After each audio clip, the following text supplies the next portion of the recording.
27 juillet 1214. Les deux armées ne sont qu'à quelques kilomètres l'une de l'autre. L'armée de la coalition comporte un grand nombre de solides piquets teutons, lourdement cuirassés. Othon IV peut également compter sur une cavalerie lourde, composée de nobles anglais et flamands, mais aussi de traîtres francs. De redoutables archers anglais et de coriaces mercenaires complètent les effectifs. L'armée des Francs est constituée en grande partie d'une cavalerie d'élite, de fougueux chevaliers venus des quatre coins du royaume, bien équipés, vétérans des croisades, fidèles à leur roi. En infériorité numérique, Philippe s'est tourné vers les communes libres du royaume, qui ont envoyé de nombreuses milices urbaines.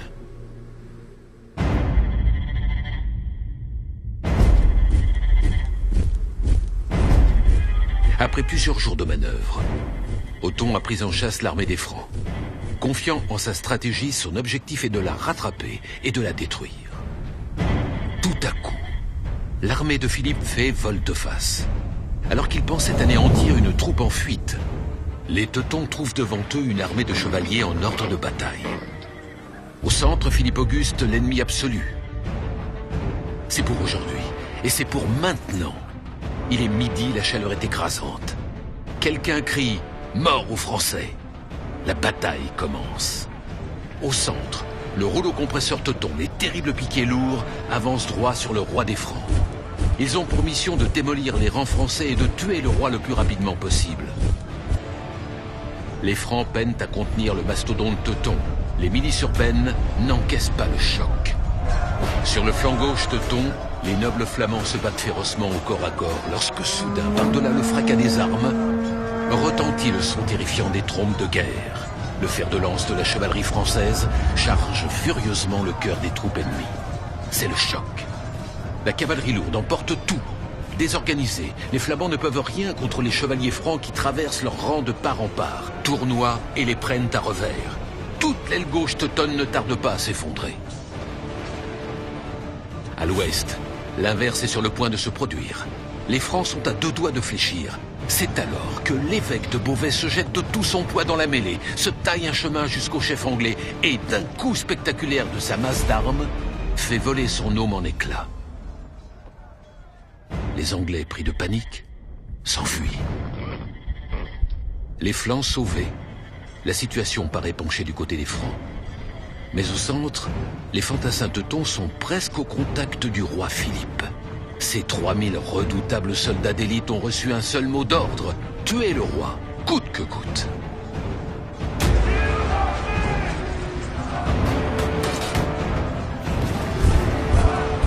Épuisés, décimés, les milices finissent par céder. Les Teutons enfoncent les rangs français. La garde du roi charge pour les ralentir. La situation est grave.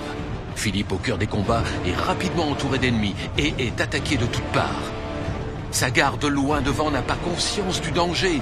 Soudain, une lance jaillit et frappe Philippe de plein fouet. L'armure du roi dévie le coup et lui sauve la vie, mais il ne peut pas retirer la lance. Les soldats teutons tirent de toute leur force. Déséquilibré, isolé, le roi des Francs est jeté au sol. Les Teutons se précipitent, dagues et poignards sortis. Il faut tuer le roi. Philippe, sonné, tente de se relever, de se défendre. Ses chevaliers font rempart de leur corps et livrent un combat désespéré. Les Teutons sont partout et plus nombreux. On agite désespérément l'oriflamme pour appeler au secours. Le roi va mourir. La garde royale se taille un chemin jusqu'à lui, mais elle est encore loin. Donnant leur vie, les derniers chevaliers francs honorent leur serment. Mais les Teutons sont trop nombreux.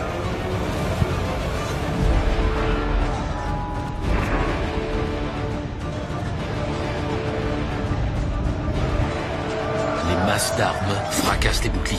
Les épées percent les armures. Arrivée juste à temps, la garde royale furieuse massacre les Teutons et remet le roi en selle. Philippe Auguste est sauf. Il devrait se mettre à l'abri, fuir loin des combats maintenant. Mais c'est un chevalier, un roi. Son honneur lui ordonne de rester et de faire face. L'armée est remise en ordre, les épées jaillissent, les boucliers se lèvent. Les chevaliers francs, ivres de vengeance, chargent l'empereur Othon.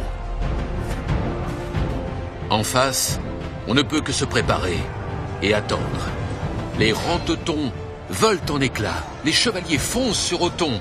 Entouré d'une meute de chiens enragés, il se retrouve à son tour en danger de mort. Sauvant sa vie, il s'enfuit. Les Francs forcenés le poursuivent. À leur tour, les chevaliers d'Othon s'interposent. L'empereur Othon est sauvé in extremis.